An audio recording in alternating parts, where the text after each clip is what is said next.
அக்கா, நான் இன்னைக்கு ரொம்ப சந்தோஷமா இருக்கிறேன். அப்படியா? எதனால தம்பி?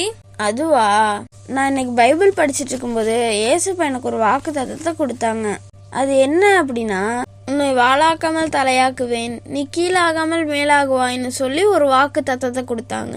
சரி தம்பி, அதனால என்ன?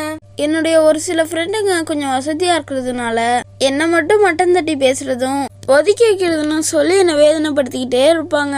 இப்போ ஆண்டவர் எனக்கு இந்த வாக்கு தத்தத்தை கொடுத்ததுனால என்னை அவமானப்படுத்துற எல்லாருடைய கண்களுக்கு முன்பாக தேவனே உயர்த்த போறாங்க. நான் அதை நம்புறேன். அது என் வாழ்க்கையில நிறைவேறும் வர அந்த வாக்கு தத்தத்தை வச்சு நான் டெய்லி ஜெபம் பண்ணிட்டே வரப்போறேன்க்கா. ஓ அப்படியா தம்பி, ரொம்ப சந்தோஷம்ப்பா. ஆண்டவர் உன்னை நிச்சயமா உயர்த்துவாங்க, அதுல எந்த வித சந்தேகமுமே இல்லை. ஆனா நான் உனக்கு ஒரு சின்ன ஆலோசனை கொடுக்கணும்னு நினைக்கிறேன். அது என்ன அப்படின்னா, தேவன் கொடுத்திருக்கிற ஒவ்வொரு வாக்குத்தத்தத்திற்கும் நிபந்தனைகள் உண்டு.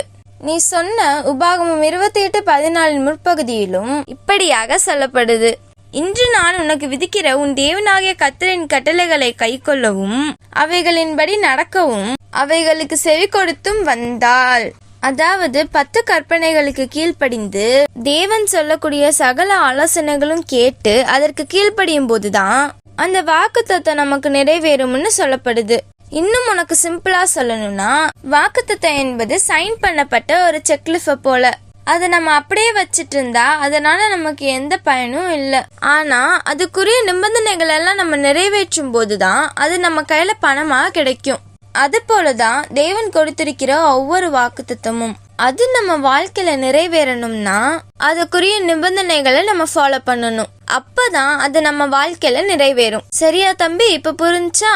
ஆமாங்கக்கா, நான் தெளிவா புரிஞ்சுக்கிட்டேன். இனிமே நான் தேவன் சொன்ன நிபந்தனைகளுக்கு எல்லாம் தேவனுடைய பலத்தினால கீழ்ப்படிய முயற்சிக்க போறேன்.